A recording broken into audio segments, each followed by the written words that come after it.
கனவு ஏன் வருகிறது? தத்துவம். அதாவது இன்னைக்கு எல்லாருக்குமே தெரியாத விஷயம் இது. கனவு ஏன் வருகிறது? இது தத்துவ ரீதியான விஷயம், உண்மையான விஷயம். அதாவது மனிதன் பாவங்களை செய்கிறான். அந்த பாவங்கள் 3 வகையாலே தான் செய்யப்படும் மனிதனால். வேற எத்தனை 4வது வகையாக ஒருத்தனாலையும் செய்ய முடியாது. அதே போல் தர்மம் செய்கிறான். அது 3 வழியில் தான் செய்ய முடியும். 4வது வழியாக ஒன்றும் செய்ய முடியாது. வள்ளுவர் அழகாக சொல்வார், மனம் மொழி மெய்களால். மனதாலே நாம் ஒருவனுக்கு துரோகம் செய்கிறது. ஒருத்தனுக்கும் மற்றவனுக்கும் பகன்னா அப்படியே ரோட்டில் போகும்போதே கால் அடிபட்டு சாக மாட்டானா? இது மனதாலே செய்கிற பாவம். சில தாய்மார்கள் அந்த காலத்தில் திட்டுவாங்க, பிள்ளைங்களே கூட திட்டுவாங்க. இது மொழியாலே செய்கிற பாவம். போகும்போதே நீ காலில் அடிபடி செத்துக்கூட, நீ நாசமாக போயிடுவ, நீ நல்லா இருக்க மாட்டான்னா வாய் வழியாக திட்டுவாங்க. அந்த காலத்திலேயே பெற்றோர்களே சில பேர் திட்டுவாங்க. இதெல்லாம் அடிப்படையில் கேட்டிருப்போம். இது மொழியாலே மற்றவனுக்கு துரோகம் செய்யுது.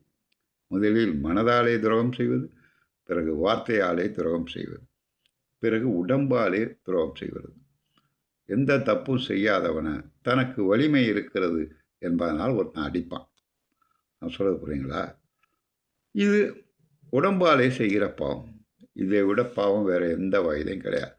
அதே போல் புண்ணியம் செய்தும் தர்மம் செய்வதும், உன்னால் ஒரு கோயிலுக்கு டொனேஷன் கொடுக்க முடியலையா, அல்லது ஒரு பள்ளிக்கூடம் கட்ட முடியலையா, அந்த பள்ளிக்கூடம் கட்டுவதற்கான வசதி இல்லையா, ஐயா அந்த ஊருக்கு பள்ளிக்கூடம் வந்தால் ரொம்ப நல்லாயிருக்கும், எல்லா குழந்தைகளும் பயன்பெறுவார்கள், அதனால் என்னால் பணம் கொடுக்க முடியலை, நல்லா இருக்கட்டும், நல்லா அமையட்டும் அந்த ஸ்கூல் அப்படின்னு மனதாலே ஒருவன் வேண்டுனான்னு வச்சுங்க, புரியுங்களா? அதே போல் அறம் கிடையாது. அடுத்த அறம் ஒன்று மொழியாலே, வார்த்தையாலே அதே போல் போற்றி போல்வது, உடம்பாலே தனக்கு கிடைத்த பொருள்களை கொடுப்பது.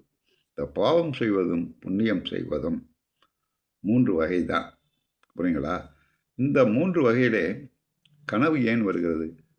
ஒவ்வொரு வினைக்கும் கர்ம வினை மறுபிறப்பு உண்டு. நாம் மனதாலே ஒருவனுக்கு பாவம் செய்கிறோம் அல்லவா, அவன் போகும்போதே காலில் அடிபட்டு சாகணும், அது கனவாலே தீரும். நாம் நினைக்கிற செயல்கள் அந்த கடன் எப்படி தீரும்?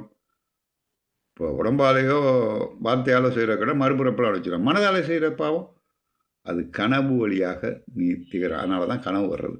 கனவாலே உன் பகை கழிகிறது என்று வைத்துக்கொள். இதுதான் உண்மை, தத்துவம் இது.